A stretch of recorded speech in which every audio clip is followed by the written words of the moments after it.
essentially the Bills feel like they're going to go offense. They feel like they're going to go offense.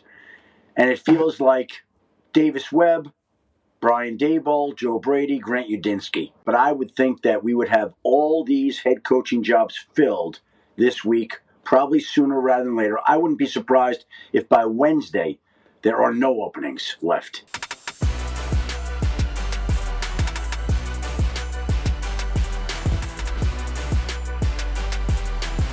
Now, from the Connors and Ferris podcast studio, this is the Buffalo Plus podcast. All right, welcome back to the Buffalo Plus podcast. Mike Catalana, Dan Fates, I am Jenna Cottrell. Please be sure to like, comment, subscribe, and share. We're here in the Connors and Ferris podcast studio breaking down the Bills head coaching candidates, their interviews, what we make of it all. You heard Adam Schefter here talking about what the Bills, what the NFL landscape will look like. We're going to talk about that, some of the candidates and our thoughts, as well as a little bit about Super Bowl 60. We'll get into it, but Mike, hearing that there could be all the head coaching vacancies wrapped up by Wednesday, what are your thoughts on that? It kind of felt that way if they were not getting someone from a Super Bowl team. And it appears to be that Clint Kubiak is not going to end up coming to the Bills. So take that off the plate. Now you're saying, well, all the candidates are available. You can interview everybody, which is what they're doing. And then we figured they would move forward. It's really an interesting dynamic when you have a coach like Brian Daboll, who you know him well, you know the success he's had with Josh, but you have to make a call on him to then go and interview 30-year-old coaches. For Daboll, look, if he was slam dunk their choice, they hire him then. I do think they're doing their due diligence. They're doing it the right way. Talk to these younger guys. Talk to the potential to have them in. Talk to the possibility of having them part of the team, even if it's not as head coach. Mm-hmm. So I get all of that. It's just really something to see this play out, to go from the stability of Sean McDermott to, Dan, I would say, a potential level of excitement because it's new. Yep. But also, like, there's no net now. Like, because you know you are going into something unproven, certainly in Buffalo. Yeah, I think when I look at what these last 10 days have been like as we kind of try and navigate all of this, I think of ego, I think of control, and I think of agents. Like, those are the three things that, so the NFL. Yeah, like, so I'm trying to figure all of that out. The other news today, obviously, we're recording this Monday afternoon. So by the time you watch this, maybe somebody's already been hired as a head coach, but there were four. Well, openings. If that's the case, we're doing another video. Yeah, then we'll just have another one up right after this. But the fact is, you know, the four jobs that are still left available at the time of recording this: Bills, Raiders, Cardinals, Browns. Oh, I hate to see the Bills in that bunch. So there's a 3-win team, a 4-win team, a 5-win team, and a 12-win team. Yeah. So I guess, and again, we heard today, Grant Udinski pulling his name from the Browns head coaching search. Mm-hmm. And we're also kind of hearing that Phillip Rivers has withdrawn his name from the Bills head coaching search. So trying to process all of this. And Jenna, I'm trying not to get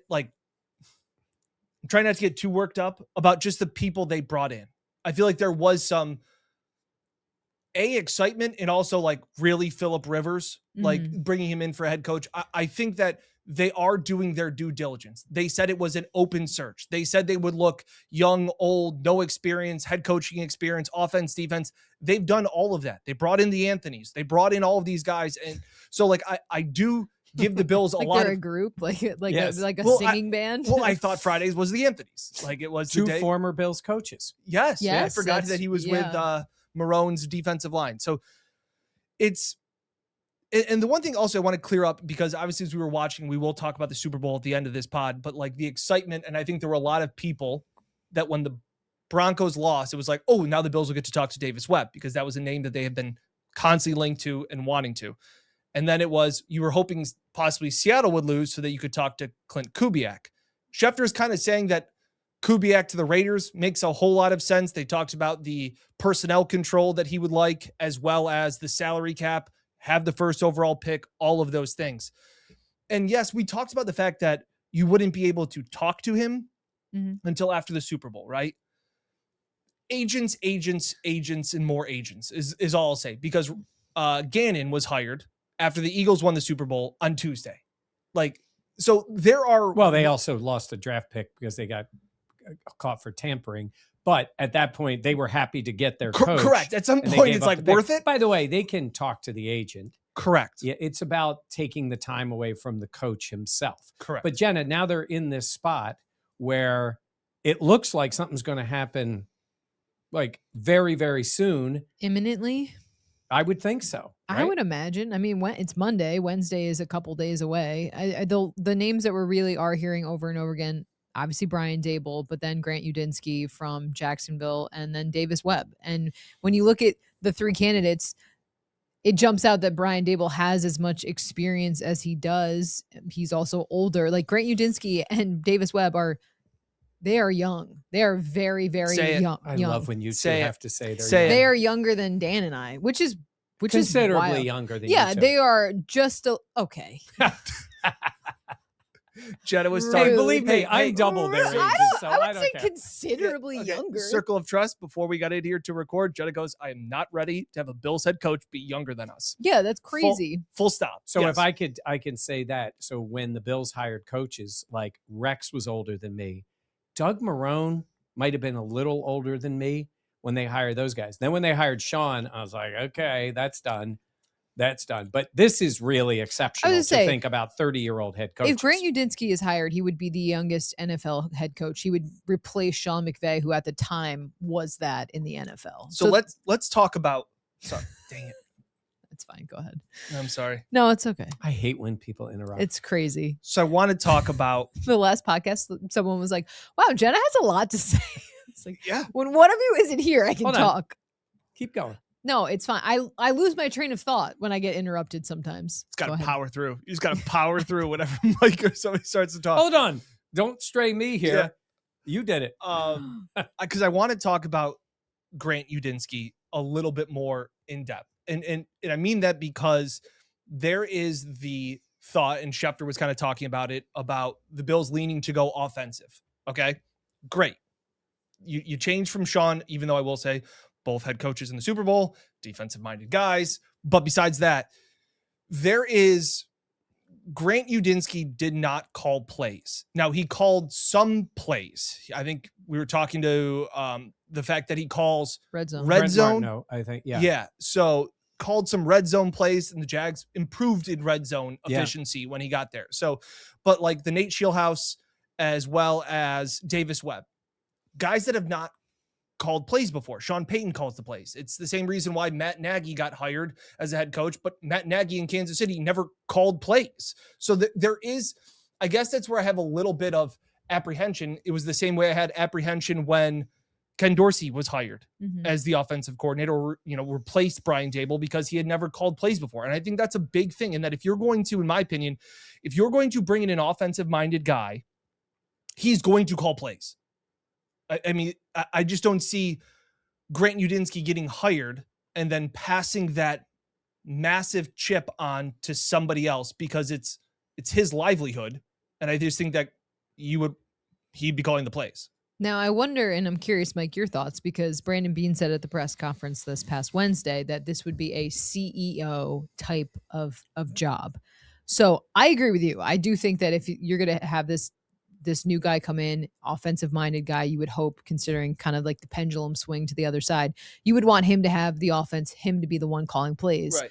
But do you think that's a lot to put on someone's plate? And also with what Brandon Beane had talked about in terms of responsibilities and being more CEO, like, what do you make of that? It's always a CEO job. And I think people get so focused on the other part of it. And it usually involves, to Dan's point, the offensive guy, because he's an offensive play caller. There is so much to this job that has nothing to do with calling plays. And they're throwing a parade in New York City or Jersey because they brought in John Harbaugh to be the head coach. John Harbaugh is a CEO head coach. No doubt he is. He doesn't coach offense. He doesn't coach defense. Mike Tomlin became that guy. Sean McDermott was for a while, until he felt like he was needed back on the defensive side. Nick Sirianni in Philly started out as the play caller, gave it to Shane Steichen, and then eventually now his role is CEO coach. Yep. So there's a lot of guys. Dan Campbell, CEO coach, then felt like he needed to call plays, probably should have stayed away from that, right. and then went back. I think it's so much of the job is being the CEO. You are standing in front of, as Dion likes to say, a bunch of alphas, right? You have to command the room. You deal with media, nonstop media. I mean, the head coach talks Sunday after the game, talks Monday, talks Wednesday, talks Thursday, talks Friday, right? This is what the head coach does. Yep. So, or Friday, talks Friday, not Thursday. Talks all those days. Tell your Greg Williams story. It's one of my favorite stories. Well, Greg Williams got hired by the Bills, defensive coordinator in a Super Bowl the year before. And then the Bills hired him from the Titans. And I was doing Greg's radio show at the time. We were at training camp, and he walked in the office. And I won't say he was trying to get a bunch of stuff done. And I think John, if I remember correctly, John Murphy was there with me, was doing the radio play-by-play. And Greg's, what he said to us was, oh my God, everything I did to get this job, I'm not doing anymore. And was he involved in the defense? Sure. But he wasn't involved like he was when he was the defensive coordinator, and he had 1,000 other things to do as the head coach. Yeah. Mm-hmm. That is the real world. So to take someone who's never done it and make them head coach and play caller on offense is asking a lot, no matter who it is, no matter how talented they are. Well, I think about that where I feel like people think that like Sean wasn't in on offensive meetings, and he was in the quarterback's room. Like Sean was around all of that because that's what you do as the head coach. You coach the coaches. Correct. You're involved in all of that stuff. So yeah. And look, and I also think that my dream hire, I don't know, like what you guys have talked about, like my dream hire is Daboll. Hand up. That is partly biased because I respect Brian Daboll more than certain members biased. of my family. Have you ever talked to the family members that are Daboll's ahead of? No, but they know. But family members have asked, and I've been like, it's not you. It's totally not. No way. Yeah, they've been like, who do you mean? And I was like, who? Yeah, but my dream scenario is Brian Daboll because of the experience, and then that's partly why this isn't the Browns, this isn't the Raiders, this isn't the Cardinals, where it feels like a rebuild. Like you want to continue what is. You don't really have a runway to have 2 or 3 years to kind of get this thing right. Bean has that short runway too. Bean's got to get this right, as we've talked about, like in this offseason. And whoever comes in as head coach, he's got to do a good job of fixing some of these issues, whether it's the salary cap, it's not real, and some of these coaching positions that will need to be filled as Bean takes over as the CEO of all CEOs. So dream is Daboll, and then Davis Webb as the offensive coordinator. Now, if you here's where things get interesting though. If you think that Davis Webb is this up and coming guy, like people have talked about, that he could be a true game changer in the NFL. If the Bills offense does very well next season, Davis Webb gets head coaching interviews and he's out the building in a year. Mm-hmm. Is it more advantageous to take your lumps and take Davis Webb as an inexperienced guy and think, okay, but we think he can be the guy? Again, think is doing a lot of heavy lifting in that sentence. But if you think you have the guy, do you take him a year early as opposed to maybe losing him after one season? That is the gamble. I don't think 1,000% any legitimate NFL team, while they're concerned about losing the guy after a year, if it's winning a Super Bowl and you lose him after a year, you will sign up for that 1,000 out of 1,000 times. I bring that up because it's happened in Philly twice. Yep. Where the offensive coordinator has gotten a head coaching job. Even 3 Super Bowls, each time their offensive coordinator left. Yep. Once was with Doug Peterson, and then twice with Nick Sirianni. But that doesn't guarantee you win a Super Bowl either. Absolutely. But the idea is you get the best guy you can. But to your point, they believe that guy isn't just an offensive coordinator. I think they believe that Davis Webb can be a head coach. Yeah. So the question is he Sean McVay, or is he just a guy that could be a really good coordinator after a little bit of time, and you feel like he and Josh Allen will make it work? Well, it's also he's good pals with Josh. He's barely older than Josh. Like there's so much that goes into it that just makes this fascinating. So that's an interesting point, and I think Josh is involved. Josh is reportedly very involved. So he's in on the meetings. He's part of the Bills brass that is going around and interviewing these coaches. So yes, there is that concern, and people, people saying that it's crazy that he's in on meetings. Like, I don't think it's crazy. I think that he has input. That's what Bean and Pegula both said. He will have input, which I think he should. I think just because you have input doesn't mean you have final say. Yes, exactly. I just want to make that very clear. And so I guess I'm more intrigued by Udinski because he is this up and coming, hot shot, highly sought after. What are you giggling about? No, I'm laughing. How many times can we say up and coming in a podcast? Yeah. But like, it is that. Like, we talk about that with Davis Webb and Grant Udinski. Isn't it funny? We like the phrases a retread, right? Because it's like, as soon as a guy who's done it, if he hasn't been spectacular, he's automatically a retread. Yeah. Well, it's also funny too, when I was saying in the podcast the other day, I'm like, I want someone with head coaching experience. And people are like, well, this guy failed. I was like, yeah, if you're a head coach that's on the market that has previous head coaching experience, it's because you, quote, failed. You're not allowed to. You have to be great from the first day. That's the thing, right? But it's like, don't you that's hope why you're available better? And have head coaching experience, because you failed. The Chiefs hired a retread. Yes, that's right.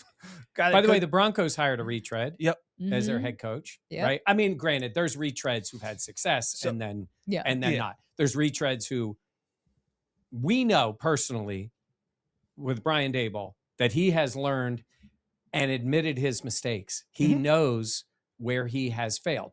That doesn't guarantee that you're going to be better the next time.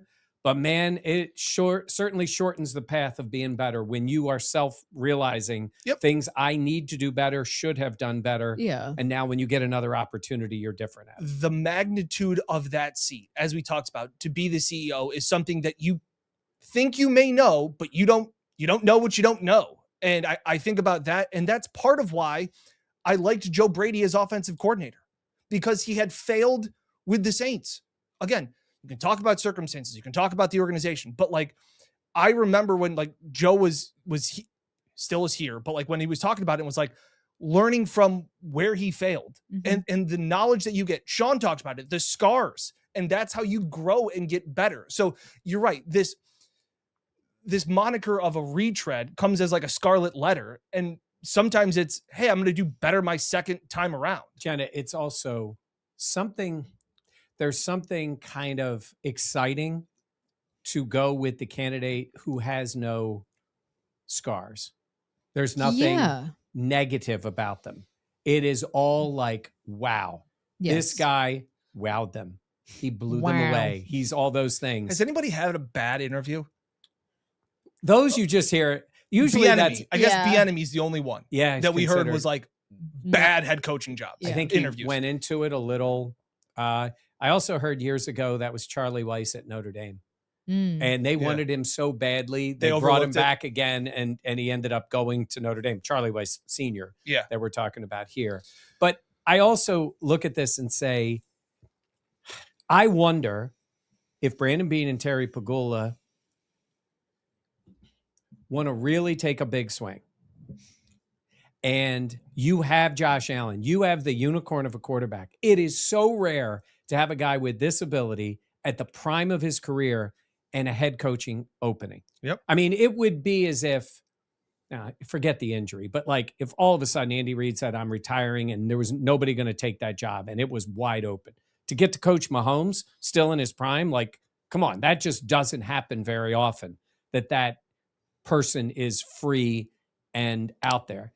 I'm a little disappointed and slightly surprised that it wasn't like everybody coming out of the woodwork to do this. Even coaches in current jobs who might be like, get me, I'm going to get out of this because I get to coach Josh Allen. I think, sorry, but that goes to roster and some flexibility that you have with this team. Sure. That I think is a bit of a negative. It's not Josh Allen. That's a bit of the negative, but they still are in the mix here with I'd say for this year, the guys that are considered the top young candidates.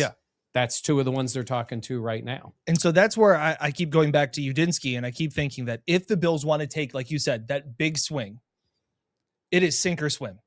You're not pushing half your chips in on a bluff, or like, I don't know if I have the best hand. You're pushing all of your chips in. Grant Udinski gets full control of Josh, the offense. He's going to bring in his people. If you think that he is the next McVay, the next Kevin O'Connell, the next Matt LaFleur, guy that, Shanahan, you're giving him carte blanche. Like you're going all in on Grant Udinski. You're not dipping your toe in going, well, we'll bring in a veteran to help him out along the way. Maybe that's what he wants, but he's going to do it with his guys and he's going to do it his way, because I just don't think if you're going to take that big swing, you're not giving the green light to a hitter on a 3-0 pitch and then, letting him hit a dribbler. Jenna, he went poker and baseball. Golf is next. We need a third. Happens in threes. He'll think of it. So if you're on a par 5, you're going for it. You're not laying up. No, you're not. I mean, I see what you're saying. Is there anything to what I'm saying is them taking, like, Daboll is going to the past for the future? You're going to have to explain that. Daboll already has been here and had success with Josh. That is a positive, but it's also what they've already done. You go with one of these 30-year-old coaches, I'll say this, you look innovative, you look willing to do whatever it takes. I'm not saying it works.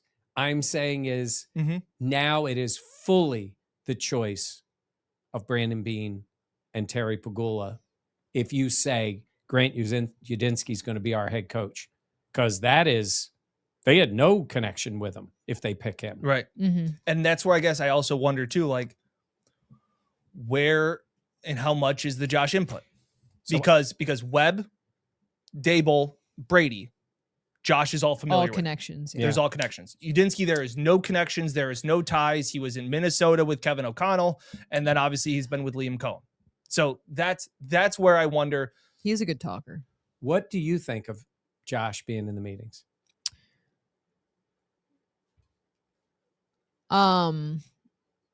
I get why he's in the meetings. I think that from the outside looking in, I think a lot of people were saying, like, this is crazy, national media and stuff. But Josh is, you want to keep A, your generational quarterback happy, and B, I think, to me, it's interesting how involved he is in this process. Like, I would expect him to be involved, but the level of the intenseness in which it's, Josh is in every meeting, to me is kind of interesting, because I feel like, hey, the further down we get, I know a little bit about these guys. The further down we get, the closer we get, I want to be roped in. Yeah. Whereas to me, it's interesting that all along the way, he's in all of these meetings. Now that's fascinating, because there is nothing saying that everybody is in the room for the entire time. Meaning, like, if a coach wants to have open conversation with the general manager and the owner about what he would do, it's hard to do with that person sitting in the room with you. Because if you say, hey, listen, I love Josh, I need him to do more of this and that and the other, you can say you're going to say it in that moment, but you're trying to get the job. Mm-hmm. Also for Josh, part of the reason I'm happy he's there is because this is speed dating here. As much as we can say they know these guys, these interviews happen relatively quickly.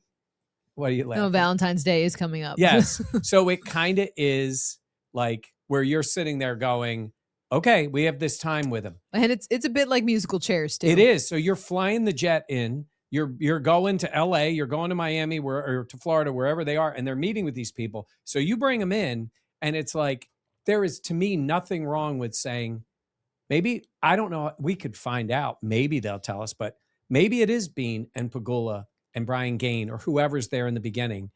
And then Josh is there, and Josh comes in the room, and they have conversations, and Josh gets to sit and talk with the guy one-on-one. I think you want honesty out of the coach.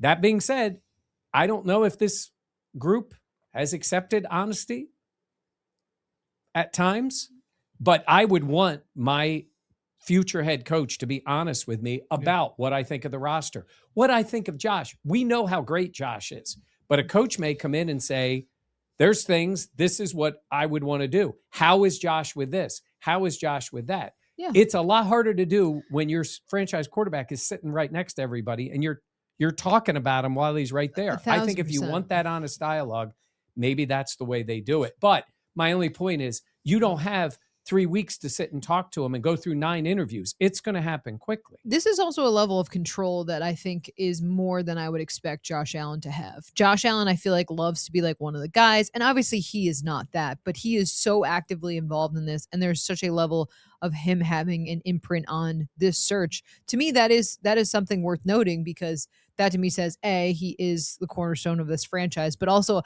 I feel like if that was me, I'd be like, I trust you guys, whatever. But the fact that he's in on every meeting to me is interesting. Because if I am Josh Allen, I want to be in on every meeting only if I feel like I can't trust some of the decisions that are going to be made. 100% fair. Yeah, that would be my opinion. If I'm Josh, if you guys were hiring a 4th person, I would trust you guys. Then down the line, I'd be like, all right, like loop Should me we in. tell her? But that's why I didn't say replacing me. But if you guys, I'd be like, all right, I trust you guys, like loop me in when we need to. But if I was like, I don't know, I'd be like, hey, like I want to be there for everything. I think there is some level of, if I'm Josh, needing control, because maybe you want to be able to control what is going into these decisions because you feel more confident in your ability than maybe others. What other quarterbacks would be in on the meetings? Mahomes would be. I think Burrow would be. Mostly, I think that would be to appease Burrow and to keep him happy. Yeah. And again, shout out Zach Taylor and Todd Bowles.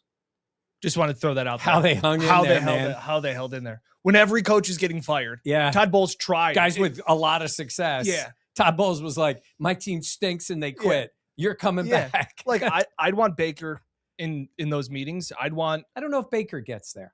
I'm not saying. I'm asking who you think actually would get this. Mahomes. It's Mahomes, Burrow. Lamar had some. He had some input. They were saying Biscotti. I think Stafford, but it's very different circumstances. He's at the end of his career, and he probably is maybe he's going to retire. I just think he has earned the right to be part of it. But it is, and again, something. Yeah. I understand the Browns taking the swing. The big swing and the gamble on the up and coming, who you hope to be the next McVay. I am just a little concerned. And you talked about it like being in those conversations and being in those meetings, which we are not in the building. We are not a part of any of these conversations. That was such a good interruption. It was, but the reason I want to bring it up is I give this to the Bills. You have not heard anybody being wowed, anything, nothing. They don't leak anything. Nope. Like the most you're getting is they're interviewing this guy. Yep. Have we heard one legitimate word about how any of these have gone? No, we obviously heard from Phil Rivers' agent about how he was taking this very seriously, and it was very real. That was what the reports were coming out, that this wasn't just circumstance. This was a real interview. And I believe the Bills, it was intriguing. I think they were doing Rivers a little bit of a solid here. He wants to be in on the mix at some point. But I'm saying is the Bills are good at this. They shut it down. Like you are not hearing anything coming out of the meeting. So I wanted to piggyback off your comment, Mike, where you said like somebody to be honest with Josh. Yeah. Daboll can be honest with Josh. Well, he's done that. He's proven that. So that's where, again, you want the adult in the room. And again, Grant Udinski may be all of that. He may be all of that. It's just, that's where you talk about he hasn't failed. He's not the retread. So you don't have the negative retread on him. He is hope. He is excitement. He is wonder. He is the whiz kid. He's wonder. I'm just saying, like, that's what it's. No, I hear you. It's just, it's funny. It's that's funny. Like all of Udinski's pros outweigh his cons. He doesn't have the scars. Yeah. So again, and that's where I go back to, if this is so much, you're hoping this guy that they hire is Josh Allen's last head coach. You're hoping he's here for 10 to 12 years with Josh and wins a Super Bowl. And it's a little bit of the gamble with what you're seeing with Udinski, because he hasn't even been in control of play calling, let alone in charge of the CEO of a whole team. When do you think we're going to know? I would say Thursday because I have plans. I say it's announced on Wednesday, press conference on Thursday. You think they would do a press conference the next day? Yeah, because I think they bring the coach in. Yeah, and he stays. He comes in. They don't let him. You'll hear that. Don't let him leave the building. God. Oh God. Don't let him leave. No, I think it's announced Wednesday. No, I think Friday, because again, I have plans. Can I tell It's you your birthday? Thursday's my birthday. He screws that up all the time. Good. Got that out there now. So, now I know for sure when Jenna's birthday is. So I got to tell you this funny story. So way back, the Eagles had Buddy Ryan, Rex's dad, as the coach. Are you ready? And Norman Brayman was the owner, and he had oh my God, their assistant coaches were, what's his name? The coach of the Rams for years and always finished 500. Jeff Fisher was the defensive coordinator, and the offensive coordinator was Rich Kotite, who was the guy everybody made fun of. He ended up going to the Jets to be the head coach and failed miserably there. And the story is Brayman was pissed off. Can you imagine a coach getting mad when you lose a playoff game and then firing the head coach right away? Crazy. Brayman fires Buddy Ryan. 3 years in a row in the playoffs, they didn't win, fires him. They want to talk to both coaches. Kotite is walking up to the office fully expecting to get it fired because they failed. And he walks up and Brayman tells him, "You're the next head coach. We're promoting you to head coach." Wow. And Jeff Fisher didn't get the job, and he ended up going on to the Rams and whatever to coach. Think about the difference the way it used to be. Like, now we have this whole process and multiple interviews, and they go through also. By the way, it was a terrible choice. He did make the playoffs and win a game, but he was a terrible coach and then terrible in his next job. But I think about when the Bills hired these coaches, there was a process. It is nothing like it is now. Yeah. It is nothing. It is so much time put into all this stuff. And people are considered that never would have been considered before. So let's see if they get it right. But they have put this pressure on themselves to really have to get this right. Sean established a floor, and nobody was happy with the ceiling. But you got to get to that floor, and it's going to take a lot for the next guy. Yeah. I did listen to, we've obviously talked to Davis Webb before. Yeah. I think he's a good talker. Listening to Grant Udinski, I was like, he's a good talker as well. Like, I know some people will be like, that doesn't matter, but I do think that matters, especially in the room, how you present yourself. Also for our jobs, that's obviously an important piece as well. But that was something that I was like, okay, I could see these guys being head coaches. I don't know if I expected it to be now. Yeah. And obviously Daboll has the experience, like, you know, he's been the guy before, so he understands the piece that comes with that too. Yeah, that's why I really like Davis Webb to be an OC. And I know I was talking to somebody in the know that said he pretty much wouldn't want to leave to be an OC if he's not calling plays. So that's fair. So that's fair. And again, that's what I feel like for the most part usually gets you. That's when you have a little bit of the track record. If you've been the coordinator, like, he's run an offense. He's called the plays. Yeah. Not the Matt Nagy's, not the, the guys that are underneath Kevin O'Connell. Like, O'Connell calls the plays, LaFleur calls the plays, Shanahan calls the plays, all of those kind of things. I do also think that Daboll has shown at times, maybe a little bit was to shake things up, but he did give up some responsibilities of play calling at times to Mike Kafka. So that is part of it too. So just trying to figure that out. But Davis Webb's going from a quarterback coach and a passing game coordinator. From a quarterback to a quarterback coach. Right. That's what I'm saying. So I think that would be, you go from Davis Webb, who we heard, and I know we've mentioned before, like, ran the quarterback room meetings in Buffalo when he was here 3 times a week. So he knows obviously that room. Do you know why he did that? Because he wowed him. And then you're going up to being in charge of the entire offense. So you're then in the meeting rooms with offensive line coaches. You're in the wide receivers, tight ends, it's that to me. And again, seeing the gradual progression of a coach going, literally climbing the ladder of hitting each steps and not jumping things. Do you think it's almost better that Udinski doesn't have a prior connection to Josh? Yes. I agree with that. Yes. I think that's to be determined. It is. Doesn't mean it's going to be. Yeah. You know what I'm saying? Like, I can't sit here for the guy that loves hot takes. I can't sit here and be like, yes or no. I just think that it's different when we're best friends. If you were my boss, it would be different. Like, it's different. It's better because I don't like her. Hey, by the way, I just wanted to correct you for a second. It's figuratively. climbing the ladder, because there's not literally a ladder he has to go. Did I say literally? You said figure. You said literally climbing the ladder. Maybe we don't know, Mike. Maybe to go into the offensive line is up here, and there he goes climbing. That's why people come to Buffalo Plus. There's comments. It's a literal ladder. Well, it's just it's an old man That is thing. something that It's just when people say literally and they spell it out. It's literally that. No, he literally put the team on his back. Now Josh has done that. Literally. Right. But you know what you mean when you say that. Figuratively. So yeah, that's where I think it's Daboll or Udinski is the hunch and the feeling that, we're kind of kicking tires around and talking to people. That's what it feels like. And to me, they're very different. Would you be stunned, Jenna, if it's Davis Webb head coach? I would be a little surprised, but also it just feels like this. I've kind of been just surprised for the last week. So I don't know.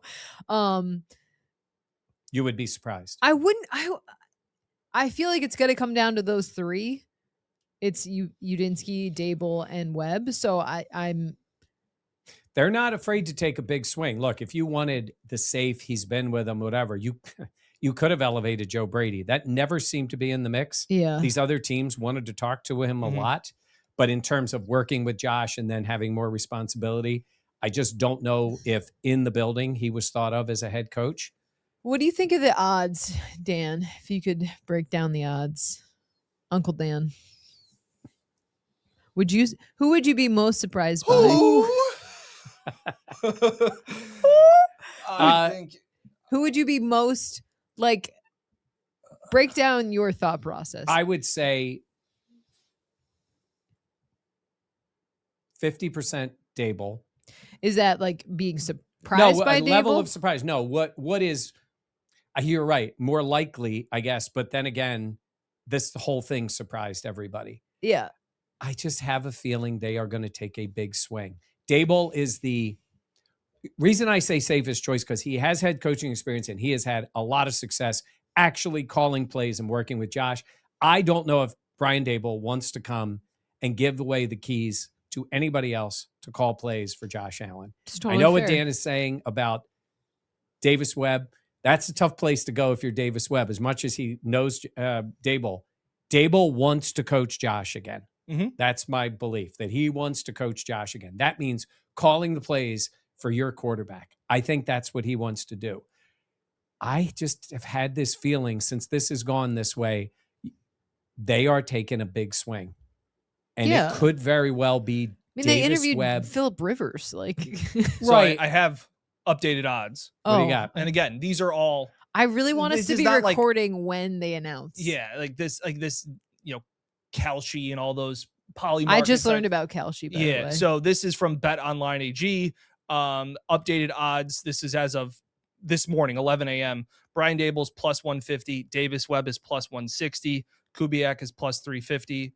Udinski is plus 700. Joe Brady is 10-1. So that is very interesting. Again, these are odds. This is when they always say this player becomes available and it's who's his next team? And it's always the Bills. That doesn't always actually happen.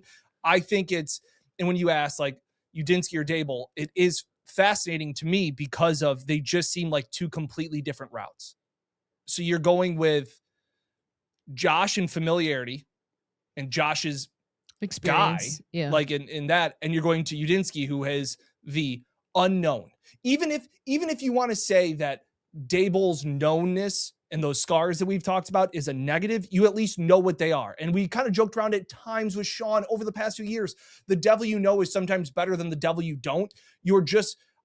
I honestly, I want it to be Daboll. If I had to put my money where my kids' tuition, I might lean Udinski because I think that's the biggest. See, but that's interesting. Not though, enough. Because you please like, comment, subscribe, and share to get Buffalo Plus to the moon.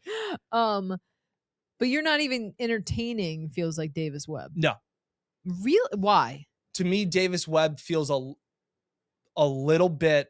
It's not the same as Phillip Rivers, but it just also feels like he's a little bit. He's the next cycle. That's just my feeling. But to Jenna's point of, a year early as opposed to being a year late, and they don't get this guy and he goes somewhere else. The other thing, I think, while we're comparing the choices they're making now, it is also for this organization, it is a choice between, not a choice, it is the succession from the way Sean McDermott handled things to the way the new person is going to handle things. What did I tell you in our text message? The pendulum swing. Yes. Yep. Sean was Stability. consistency, stability. Before that, it was Rex. Before Rex Ryan was Flash, sizzle. all that. Marone was boring before and then that. you turn into the organization that is going to want to accommodate the new head coach. Part of the reason to get him, part of the reason to sell them is there is no way in my mind these guys aren't walking in the room asking at some point, what are you doing at wide receiver? Like Brandon Beane knows this too. They have to make changes. He does. He has to make it. No, I made the example of second husband, second spouse. You gotten maybe some altercations or arguments or just discussions with your previous spouse, and they would tell you all the things that you did wrong and you pushed back about it. But then when it comes time for the second one, you go, well, maybe I need to work on some of this stuff, or at least help out more around the house. Maybe why Buffalo Plus is there's best. a lot of things that you can do and say. Maybe put your dishes in the dishwasher. It is harder to be this self-realized when you're in the middle of it. But once it ends and they have made their decision, Sean is out, the new person's coming in. I don't want to hear any more blaming of Sean McDermott. He's gone. You know what I mean? Like, it's not his decisions. The previous administration has nothing to do with this moving forward. Yes, I guess. We're just going to leave that comment as it is. Yes, because maybe you do hear that it's the last guy's fault. But in this case, it's like, I don't care at this point. You're making all the decisions now. And I do believe they are going to want to give as much as they possibly can to an offensive head coach with Josh Allen to try to make this thing really go. And so that's a positive in that way. But I still feel like the big swing is coming. I'm with you on Daboll. I like the guy. I like his experience with Josh. I like him being a head coach before.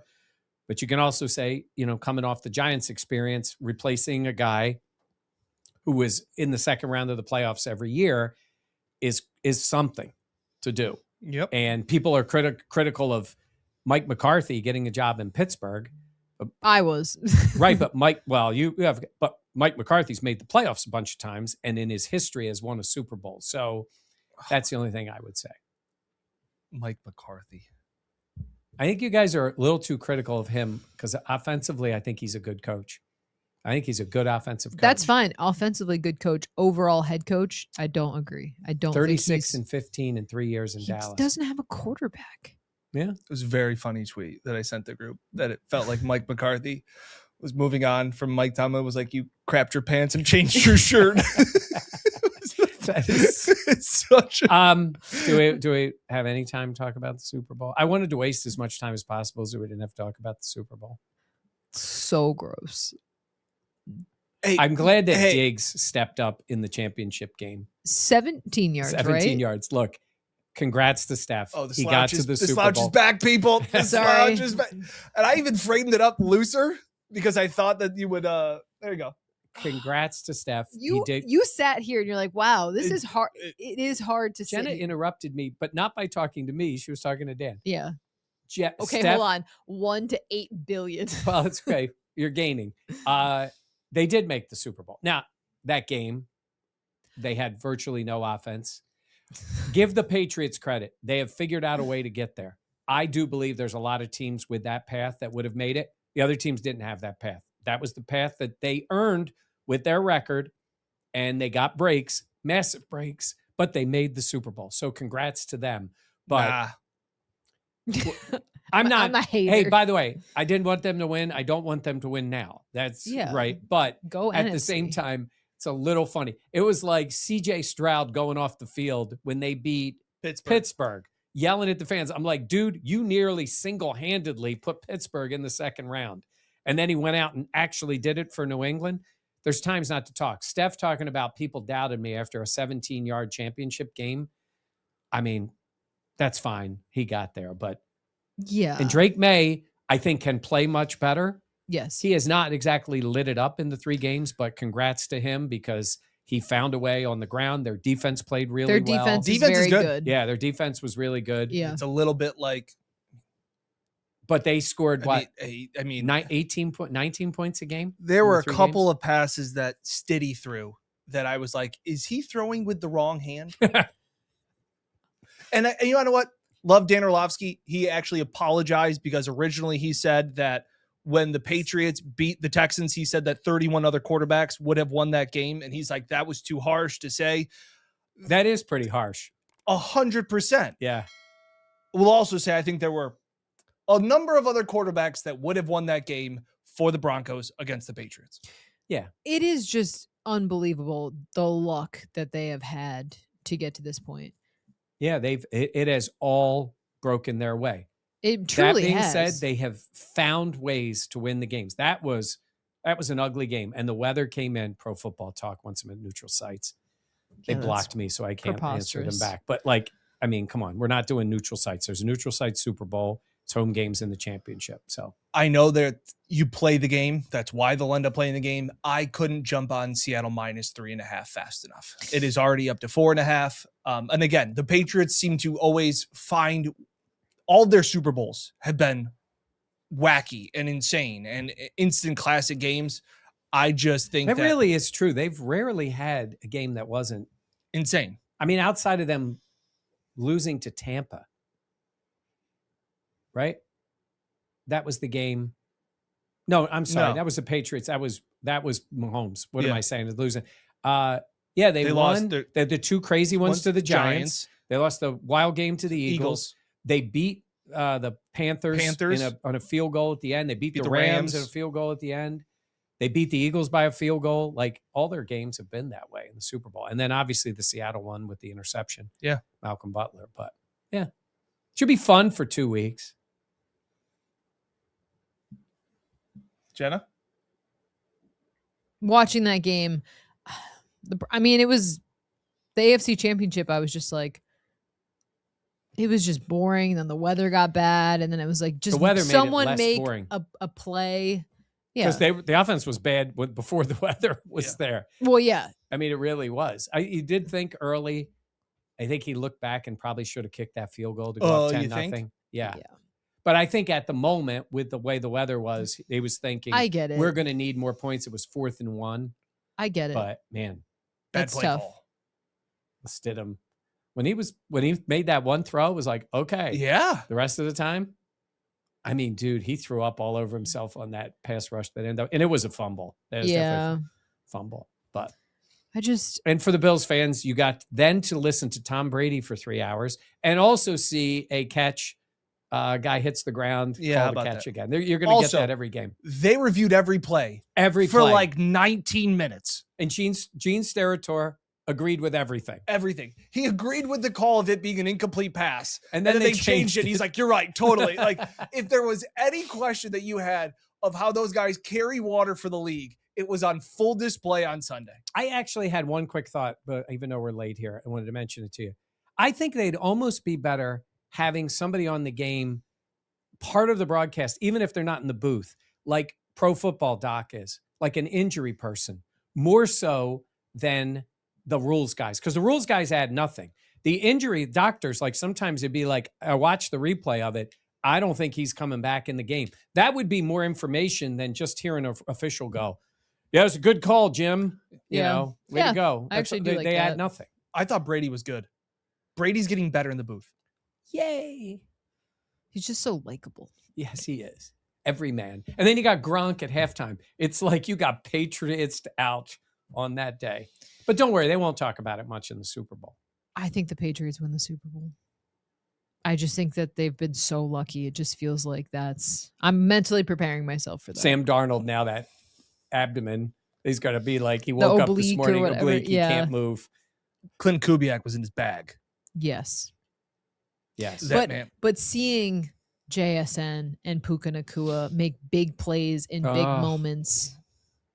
That wide receiver play was so elite. Devontae Adams made a couple phenomenal plays in that game. And these quarterbacks are really good. Yep. Darnold can't play better than that. That Yep. was great. But, man, those guys make plays for him. They Puka do. Nacua is absurd. Dude is a dog. Somebody was like, what would Josh do with Puka and Devontae Adams? Oh, my God, give me one of them. Give me Cooper Kupp. Yeah. Like, any of them. Okay, anything else? I imagine our next video will be announcing that there's the head coach. The white smoke. It's Rex Ryan. By the way, I can't believe when I hear some of the stuff he says. First of all, he keeps saying that it should call Bill Belichick. Just stop. The stuff Rex says, and I think they turned the franchise over to him. Man, they've come a long way. He's charismatic. That's one word for it. Yeah. I'm saying like when... You mean with those white teeth? Those teeth, whoever did that. They are bright. They are a choice. Yeah. Hope everybody's staying safe through this crazy winter storm, ice storm all around. So we know we have people watching all over the place. Appreciate it as always. Yeah. All right. Comment in your thoughts. Say, real quick, Will came up to me. Yes. Will, thank you. Big fan of Buffalo Plus. He's on the Daboll train. I think he thinks Daboll. Came up to me. I was at a bar watching a friend of mine's band play, and Will came up. So great to see you there. And big fan. Bill's saying they have completed an interview with Davis Webb for our head coaching position. Yes. They have officially confirmed. Wow. So there's a lot. By the way, there's a lot of decisions to make because they're going to have a new DC. I would believe. Yeah. That would be the case. I wonder if Anthony Weaver's in the mix for that, if he doesn't get a head coaching job. I could see that. Right? I also, I wouldn't mind. Well, we'll see. We'll see what they end up doing. Okay, so official picks. You're going Udinski. No. Or no? Well, my dream. Okay, sorry. Is Daboll and Davis Webb. Okay. Head coach, offensive coordinator. I think that's everyone's here's dream. Hedges. No, he's going to say what I want and what I think are two totally different things. I agree. Go ahead. So, what do you think will happen? I don't care about your dreams anymore. Mike's like, your dreams. What's going to happen? Say that again to the camera. What's going to happen? I don't care about your dreams. I don't care about your dreams. I think it's. I want Daboll. I'm like 51, 49. It's Udinski. Who? I don't even remember exactly where that came from. Who do you think the Bills hire? The Bills are as hiring. their This head is not coach? your choice. Okay. It's not Dan Udinski. Webb. I'm with you on Webb. I think they're taking a massive swing. I do too. I think if you take the massive swing, I think the bigger swing is Udinski. You think the bigger swing is Udinski? Because he doesn't have the connection with Josh. Yep. That's understandable, but they're both young, relatively. I think they're pretty equally big swings. Yes. By the way, Davis Webb got the beard, but that's not the cool half beard. That's like a Grizzly Adams had a beard. Yeah, he goes with that kind of, because he would have had a head coaching job already if he just went with the. That is so I would just love Yeah. to know that somebody watched this video and like started watching like 10 minutes in and was like, I just want to know who they think is going to be. And they waited until minute 52 to actually be like, they gave their pick for all the real people that follow all the way and listen all the way to the end. Oh, love that. Life advice is available now. We're going to start this on the podcast. heybuffaloplus@gmail.com. Dan will put it on the bottom of the screen, right? Is that what you do? I just or a link in the description. Yeah, but it's nice on the bottom of the screen. People say it. Why? You can just click on a link. Does anybody go to your descriptions? I write very nice ones. Heybuffaloplus.com. If you got something going on, like a lot of the nonsense that we talk about, and you want a little advice from the Buffalo Plus team, send it in. We'll be doing it on the podcast, especially during the off season, which I don't know when it's going to start. Never. It's the non-playing season that's going to go on for a while. But did he wow? Ooh, Did he wow? Ooh, Jenna's cooking. Did he wow? If he didn't wow, then he's not going to blow them away. Exactly. Okay. That's 8. That is 8. Like, comment, subscribe. Yeah. Like, comment, subscribe, share, email at heybuffaloplus@gmail for your questions. All right. That'll do it for us. Udinski, Webb. And I really want Daboll. I want Daboll too. Yeah. You can't hedge. I don't care what your dreams are. I didn't hedge. I didn't say it was my dream. I just said my dream is Daboll. Yeah. I think that's all of ours. Well, I made it very clear. I said it 10 toes down and with my chest. Oh, okay. Daboll. Okay. All right. Bye.